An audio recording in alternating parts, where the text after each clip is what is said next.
sempre um prazer estar nessa casa, né? E aqui a gente encontra pessoas amigas e muito queridas.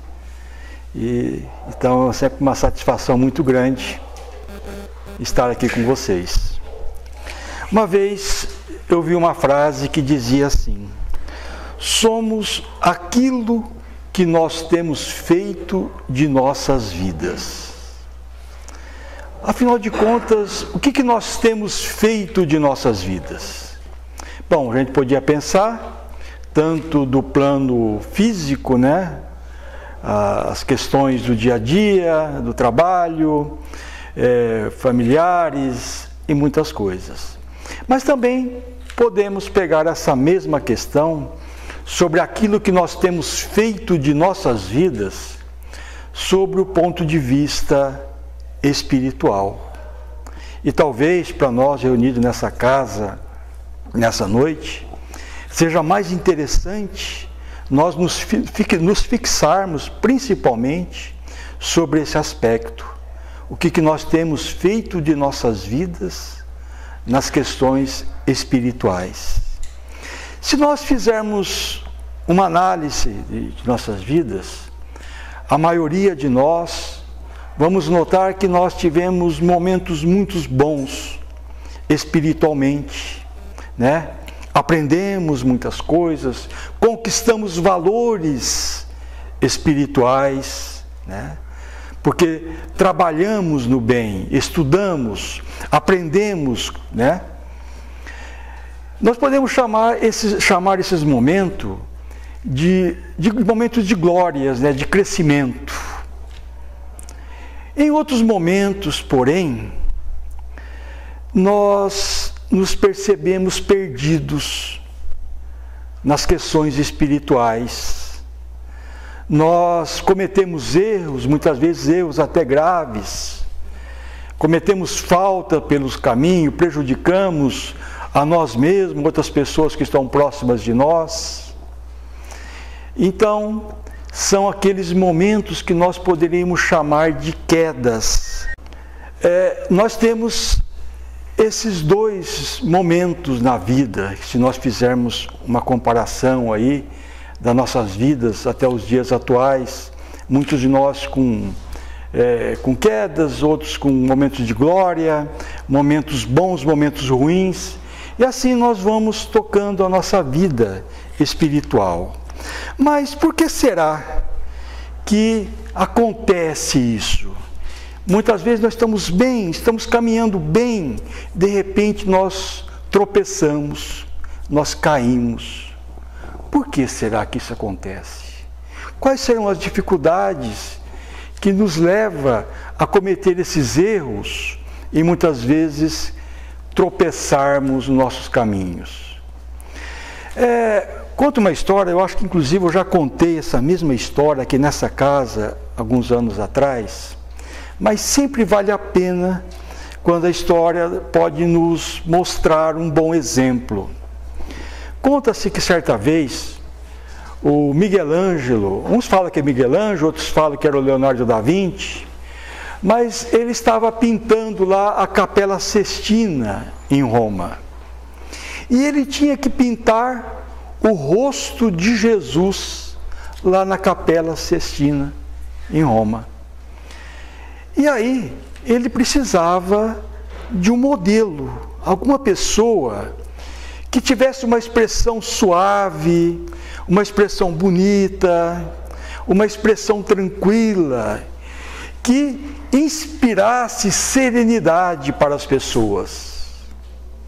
E ele começou a procurar alguém que pudesse servir de modelo para que ele pintasse aquele retrato de Jesus lá na Capela Sistina.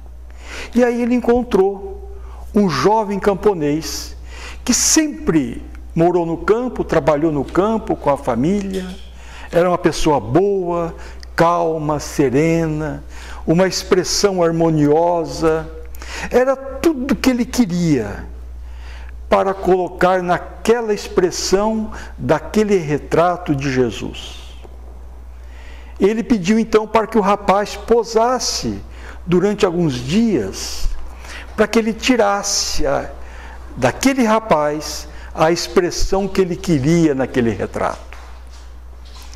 Terminada a obra, ele pagou aquele jovem com algumas moedas de ouro e de prata, pelo trabalho que ele fizera. E aquele rapaz então parte. Passa-se o tempo e ele tem que pintar um novo retrato de Jesus. Agora, porém, o retrato de Jesus recebendo o beijo de Judas no momento da traição, quando Judas teria entregue Jesus aos soldados. E aí, para pintar Jesus, ele foi até a Capela Sistina e copiou aquela mesma expressão daquele rosto, daquele Jesus que ele havia pintado alguns anos atrás, se utilizando da expressão de um jovem camponês. E aí ele pintou os contornos de Judas beijando Jesus. Mas agora ele precisava dar uma expressão para o rosto de Judas. E ele começa então a procurar pela Itália alguém que tivesse uma expressão pesada, ruim, para que ele pudesse colocar naquele rosto de um Judas beijando Jesus. Ele começou a visitar os presídios, procurava os prisioneiros, mas ele não conseguia encontrar alguém que realmente servisse de acordo com aquela ideia que estava na cabeça dele. Um dia, um dos policiais diz que tinha acabado de ser preso o bandido mais procurado da Itália, e que talvez servisse para ele tirar a expressão do Judas.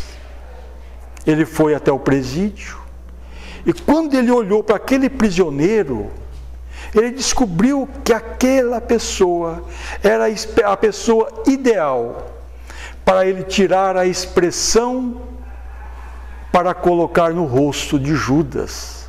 Uma expressão pesada, carrancuda, ruim, transmitindo nenhuma harmonia. Tudo nele expressava alguma coisa muito pesada naquele rosto. A pedido dele, aquele rapaz, aquele prisioneiro, foi levado então para servir de modelo. No primeiro dia, ele foi fazendo a sua obra, tirando a expressão daquele rosto e colocando no Judas. No segundo dia, quando trouxeram novamente o prisioneiro, ele notou que o rapaz estava com a expressão um pouquinho diferente. Mas assim mesmo ele continuou, com alguma dificuldade, fazendo aquele trabalho. No terceiro dia, quando trouxeram novamente o prisioneiro, a expressão dele estava bem diferente. Não parecia mais tão carrancudo, a expressão não parecia mais tão pesada. Parecia que tinha suavizado aquela expressão. Com dificuldades, ele continuou tentando tirar algo daquela expressão daquele prisioneiro para colocar no rosto de Judas.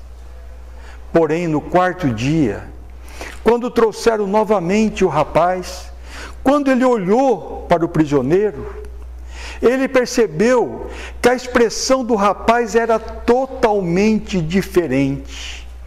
Estava harmônica, suave.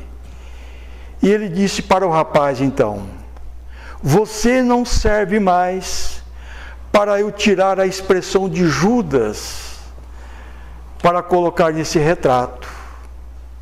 No primeiro dia a tua expressão era pesada, carrancuda, mas mudou no segundo, mudou no terceiro dia, e hoje está totalmente diferente, disse o pintor ao prisioneiro. Foi aí então que aquele prisioneiro pela primeira vez abriu a boca e falou. Disse assim: certamente tu não te lembras de mim, mas foi exatamente eu que alguns anos atrás tu utilizaste para pintar essa expressão de Jesus que aí está. Naquela oportunidade, tu me pagaste com algumas moedas de ouro e de prata. E eu saí pelo mundo, gastando aquele dinheiro com bebidas, com mulheres, com festas. Porém, chegou um momento que o dinheiro acabou. E eu queria continuar naquela vida de mulheres, de festa, de bebidas. Mas eu não tinha mais dinheiro. E também não sabia como ganhar dinheiro. E aí então comecei com pequenos roubos. Dos pequenos roubos vieram os grandes roubos. E aí surgiram os crimes. E hoje me encontro na situação que eu estou. E disse o rapaz então: foi só quando eu vi o que eu era alguns anos atrás e o que eu me transformei quando tu estava colocando ali a expressão de Judas tirado do meu rosto, que eu vi o tanto que eu caí e agora eu preciso me levantar novamente. Essa pequena história, né, contada aí na internet, não sei se é verdadeira ou não, mas ela serve, de certa forma, para exemplificar exatamente aquilo que acontece conosco muitas vezes. Muitas vezes estamos bem, estamos caminhando bem na vida, nas questões espirituais, mas aí, pela tentativa de conquistar alguma coisa diferente daquilo que nós já tínhamos, muitas vezes escolhemos caminhos errados, escolhemos estradas que muitas vezes vão nos levar ao precipício, ao buraco, e vão nos derrubar, fazendo com que nós caiamos nesse caminho que todos nós nos encontramos. Então, essas glórias, essas quedas, nessa jornada espiritual que nós nos encontramos, faz parte, né, desse processo.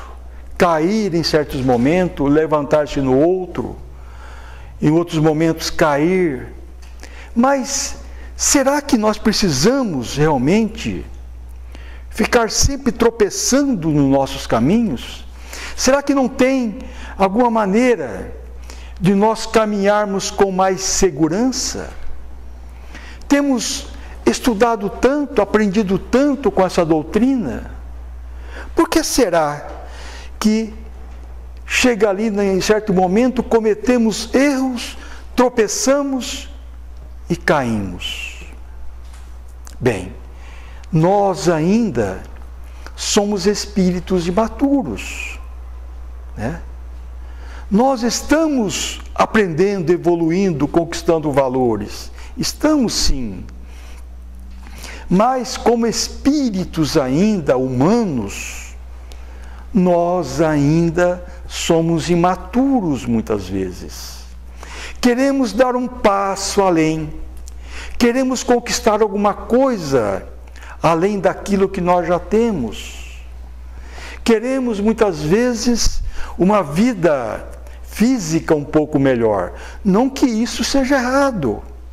O errado é tentar conquistar isso, cometendo erros nessa jornada. É os caminhos que nós seguimos, muitas vezes, que nos leva no tombo, que nos deixa cair muitas vezes. Não é o objetivo. Se o objetivo é nobre, melhorar um pouco mais as nossas condições, nossa e da nossa família, com um trabalho digno, com um trabalho respeitoso, é válido. E nós precisamos realmente estarmos conseguindo conquistar condições melhores também para nós e nossa família. Porém, quando nós escolhemos um caminho que nos causa dificuldades, aí então nós começamos a cair, a tropeçar e a sentir dificuldades nessa jornada que nós nos encontramos. E aquilo que nós carregamos dentro de nós, quando nós cometemos um erro, escolhemos um caminho errado, aquilo que nós fazemos de errado se torna também um reflexo na nossa sociedade. Quando nós evoluímos, também se torna um reflexo na nossa sociedade. Porém, quando caímos, quando erramos, isso também vai refletir, né? O Victor Hugo, aquele escritor francês, num dos livros dele, diz assim: quando um único homem cai, toda a humanidade cai com ele. E aí ele completou dizendo: porém, quando um único homem se levanta, toda a humanidade se levanta com ele. Isso está no livro que é um dos maiores clássicos, né, da literatura mundial, Os Miseráveis. Então, quando nós caímos, nós estamos derrubando também a sociedade, estamos derrubando o nosso mundo. Quando nós nos levantamos, nós também estamos fazendo com que o nosso mundo também se erga, se levante. Então nós precisamos tomar cuidado nessa jornada que todos nós estamos nesse momento. Porque para a busca de alguma coisa que nós queremos, nós escolhemos um caminho que muitas vezes vai nos trazer ansiedade, preocupação, e tudo isso vai se refletindo dentro de nós. Nós vamos nos tornando, parece, carregando um peso nas nossas costas. Parece que nós estamos dentro de nós pesados, carregando um fardo muito grande. Porque queremos conquistar alguma coisa, queremos algum valor, algum bem, mas estamos esquecendo da parte espiritual. E por isso, muitas vezes, ficamos pressionados por aquilo que queremos conquistar, causando a preocupação e a ansiedade. Então, muitas vezes, quando caímos, parece que nós estamos na lama. Quem lembra da parábola do filho pródigo? O filho queria partir para terras distantes. E ele chega no pai, certo dia, e diz: pai, eu quero que repartas a herança e entregue a mim a parte que me cabe, porque eu quero partir. O pai, então, fez a repartição dos bens e entregou para aquele filho, o mais jovem, para que ele partisse a parte que lhe cabia. O filho parte, vai para terras distantes, e lá ele começa a gastar toda a herança que ele havia recebido do pai, com festas, com drogas, com bebidas. E chega um dia que ele está na miséria. Ele não tem mais de onde tirar para continuar naquela vida de festas, porque ele não aprendeu como ganhar, como conquistar. Ele aprendeu que ele podia gastar. E na parábola diz que o filho então aceita para um trabalho para tratar de porcos numa fazenda. Pensava ele consigo: eu trato os porcos e eu vou comer daquilo que sobra dos porcos, assim eu posso viver. Mas ele percebe então que nem daquilo que era dado aos porcos sobrava para ele. E ele então, estando na lama, ele pensa: louco que sou, porque na casa de meu pai, até o mais humilde funcionário tem fartura. Vou voltar para casa e pedir para meu pai, para que ele me trate como um dos seus mais humildes funcionários. Assim ele fez. Voltou para casa, esperando que o pai lhe desse um trabalho para que ele pudesse sobreviver. Porém, quando ele se aproximava de casa, o pai, ao vê-lo ao longe, correu de braços abertos, abraçou, levou para dentro de casa, mandou-lhe dar uma veste nova e mandou matar o novilho mais gordo para fazer uma festa para o filho que estava perdido e agora retornava para casa. Esse filho, muitas vezes, é a representação de todos nós. Muitas vezes queremos partir, queremos conquistar o mundo, mas nos perdemos no caminho. E muitas vezes nos vemos na lama, dentro do buraco, porque caímos, estamos em sofrimento, estamos perdidos espiritualmente muitas vezes. E é aí que nós percebemos, é aí o momento que nós tomamos consciência de que nós precisamos nos levantar, que nós precisamos nos reerguer e voltar para trás, para reconquistar aquilo que nós tínhamos, os valores que nós muitas vezes perdemos pelos caminhos errados que vamos tomando no decorrer da jornada. Estamos sempre escolhendo caminhos, e é aí que nós precisamos estar atentos, estarmos conscientes, né? Para tomarmos o caminho melhor, o caminho mais seguro, o caminho que nos leva à elevação espiritual, né? Mesmo que o objetivo muitas vezes também seja as coisas físicas da vida. Não podemos, por uma ambição de conquista de alguma coisa, perder os valores espirituais. Por isso, nesse momento, nós precisamos sempre estarmos com a nossa consciência atenta, ligada.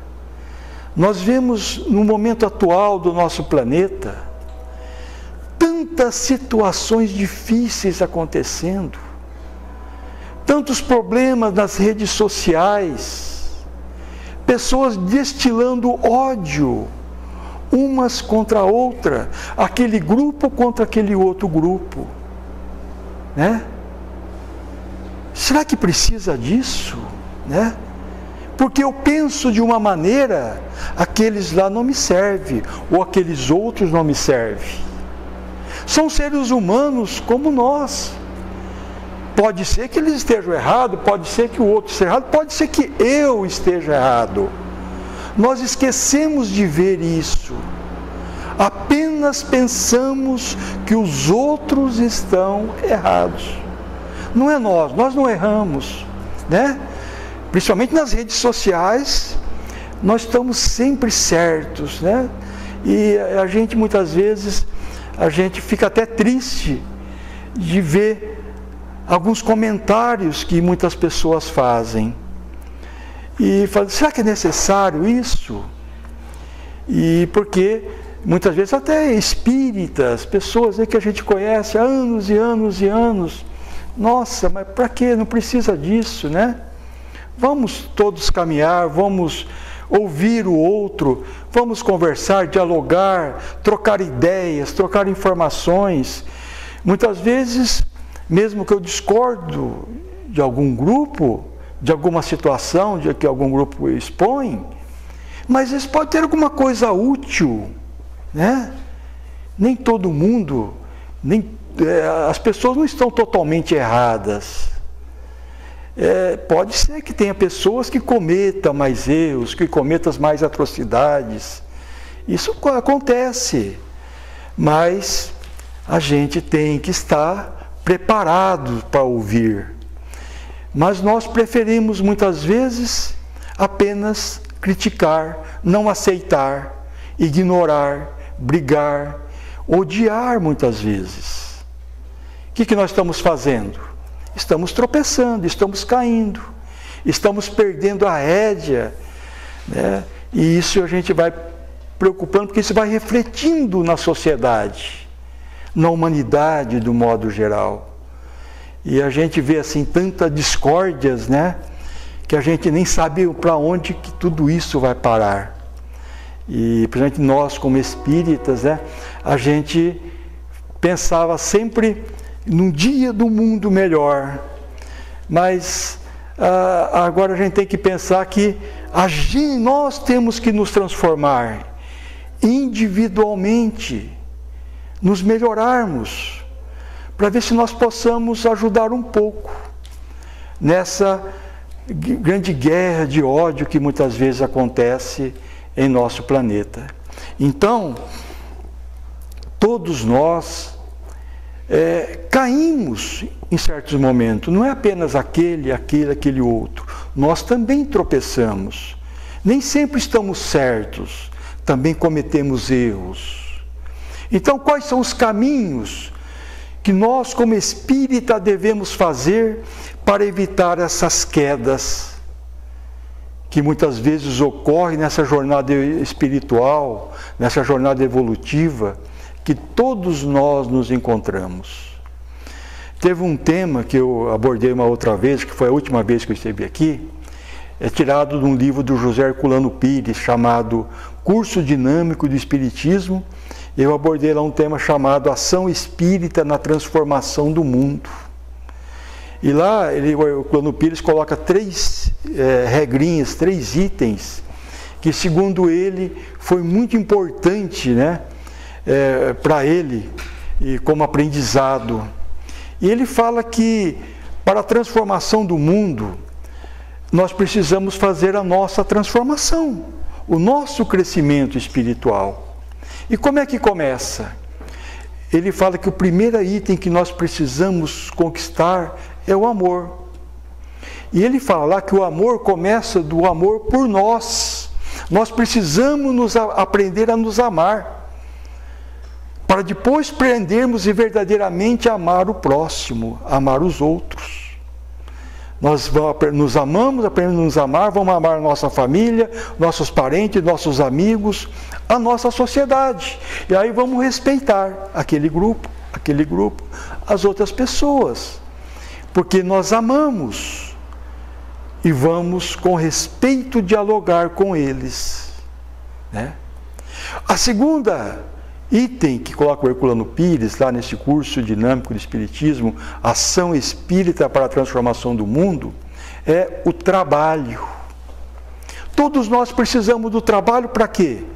Para nos mantermos, tirarmos o nosso sustento. Porém, chega um tempo que além do nosso sustento, começa muitas vezes a sobrar um pouquinho a mais. E aí aquele pouquinho a mais que sobra, nós podemos ajudar o outro, né? Então o trabalho que começa para nós, aí nós começamos também a trabalhar um pouco pelo outro, pelo bem do outro. Então o amor por nós, o amor pelo outro. O trabalho para nós e o trabalho para o outro. E aí o Herculano Pires fala que é daí que surge o terceiro item, que nós precisamos estarmos conscientes e que precisamos dele, que é a solidariedade. O que é a solidariedade? É o amor, o nosso amor para o outro e o nosso trabalho para o outro. Estaremos praticando a solidariedade, né? Então, o caminho que nós temos que seguir nesse momento para evitar esses tombos, essas quedas e trilharmos com mais segurança é aprender a nos amar, a trabalhar por nós e também pelo outro, praticando essa solidariedade que fala o José Herculano Pires. Então, o caminho da conscientização, o caminho que nós precisamos seguir é esse: ver o outro como irmão, como parceiro, mas para isso nós precisamos nos amar, trabalhar por nós, trabalhar pelo próximo e amar o próximo. Allan Kardec, no Evangelho segundo o Espiritismo, diz assim: reconhece-se o verdadeiro espírita pela sua transformação moral e pelo esforço que emprega para domar as suas más tendências. A transformação moral que fala Allan Kardec ali, de que maneira que nós fazemos? Estudando o Evangelho de Jesus, por exemplo. Ali tem lições lindíssimas para que nós possamos seguir e fazer a nossa transformação moral, amando o próximo como a nós mesmos, por exemplo. Mas aí, Allan Kardec, né, fala assim: e pelo esforço que emprega para domar as suas más tendências. São essas más tendências que nós carregamos que faz que nós caímos muitas vezes, tropeçamos. Então nós precisamos aprender a dominar essas más tendências, a domá-las, né? Quem já viu um cavalo selvagem?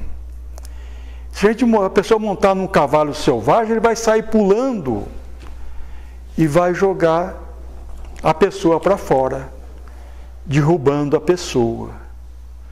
Porém, se aquele cavalo for domado, domesticado, com o tempo a gente vai poder montar nele e ele calmamente vai sair trotando, andando, né?